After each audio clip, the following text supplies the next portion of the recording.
Have you ever stood at the base of a massive skyscraper, looked straight up into the clouds, and wondered how on earth thousands of tons of steel and glass doesn't just topple right over? I mean, it's a genuine marvel when you think about it. Much like a towering ancient tree surviving a brutal storm, these massive structures manage to resist incredible forces: gravity, wind, even earthquakes. But the secret to their survival isn't actually up there in the sky. It's buried deep in the dirt beneath our feet. Welcome to today's Explainer, where we're going to unearth the hidden engineering that literally holds our world up. Let's think about a tree for just a second. The structure of a tree essentially has two parts, right? The stem you see and the roots you don't. As that tree grows bigger and heavier, its roots have to reach deeper and spread out over a much larger area to capture more soil. If those roots aren't firmly fixed in the ground, that tree is going to crash to the earth, no matter how incredibly thick or strong the trunk is. Well, a building is exactly the same. It relies on a highly engineered, perfectly calculated root system, what we call a foundation, to survive. Okay, let's dive into this.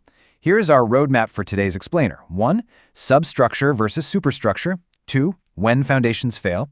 3. Shallow roots. 4. Deep tap roots. And 5. The design process. Part 1. Substructure versus superstructure. So starting with the absolute basics, let's divide our architectural tree into its two distinct halves. According to Swami Saran, a leading authority on substructure design, a building is categorized quite simply by the ground line. The superstructure is the part of the building above ground level, so that's your stem. The substructure is everything below ground level. The really crucial takeaway here is that the foundation operates as a vital translator. It's the part of the building in direct contact with the ground, and its sole purpose is to take all those heavy loads from the visible superstructure and safely, uniformly transmit them down into the supporting soil. Part 2. When foundations fail. Right, so what happens when this translation goes wrong? What happens when these crucial roots actually fail to do their job? The stakes here are incredibly high. I'm sure we've all seen a building with an ugly, jagged crack running up its brick wall, or maybe a door frame that inexplicably just won't close anymore. Our sources from Garpedia highlight that foundation failure is often responsible for the total collapse of a structure. So why does this happen? Well, the biggest culprit is non-uniform settlement. If the soil underneath settles unevenly, one side of the house sinks while the other doesn't, literally tearing the building apart. Other major threats include lateral or horizontal movement of soil pushing against the structure, seasonal cycles where wet soil swells up and dry soil shrinks away, general weathering from the sun and rain, and, ironically enough, actual tree roots penetrating and destroying our engineered concrete roots. Which brings us to Part 3, shallow roots. To prevent those kinds of catastrophic failures, engineers first look to see if they can use what we'll call shallow roots. This is basically the go-to solution when the soil close to the ground's surface already has sufficient bearing capacity.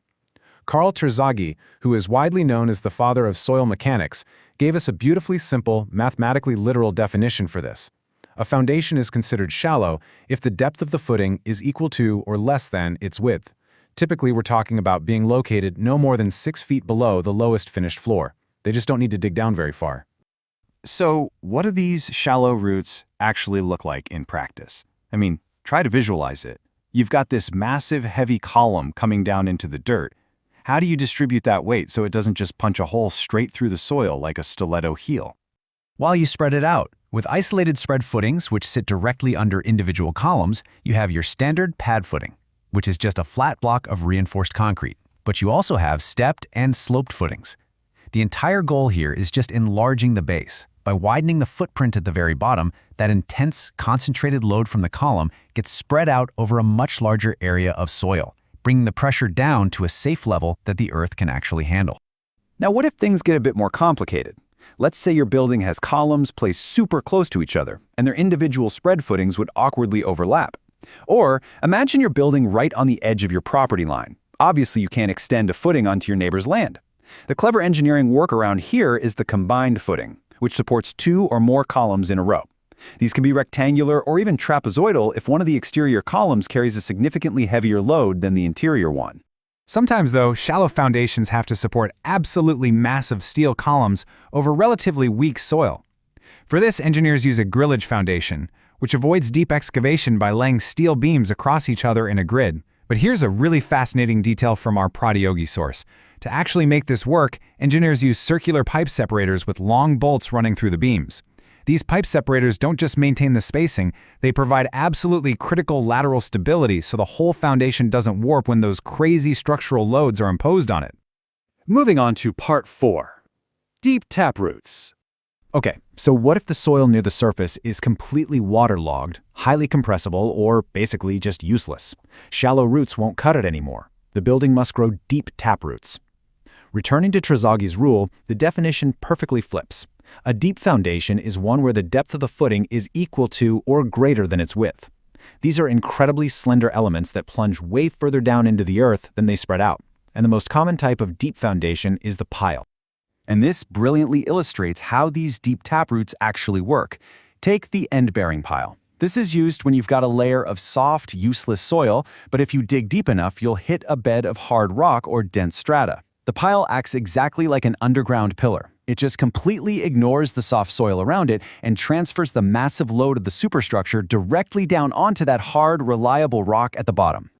But wait, what if you dig and there is no hard rock? What if it's just soft soil for hundreds of feet? Ingeniously, engineers use friction. Enter the friction-bearing pile. As this pile is driven into the ground, the surface of the pile rubs against the surrounding soil. It's exactly like trying to pull a stake out of thick mud. The mud just grips it. This pile uses that frictional resistance force along its entire length to hold the load of the building up, completely suspended by the grip of the soft earth itself. It's wild. Now, piles aren't the only deep foundation. There are also piers, and they have some really distinct differences. Piles are slender, reach greater depths, and are violently hammered or driven into the soil, transferring weight through both end-bearing and that cool skin friction we just talked about. Piers, on the other hand, are larger in diameter but shallower in depth.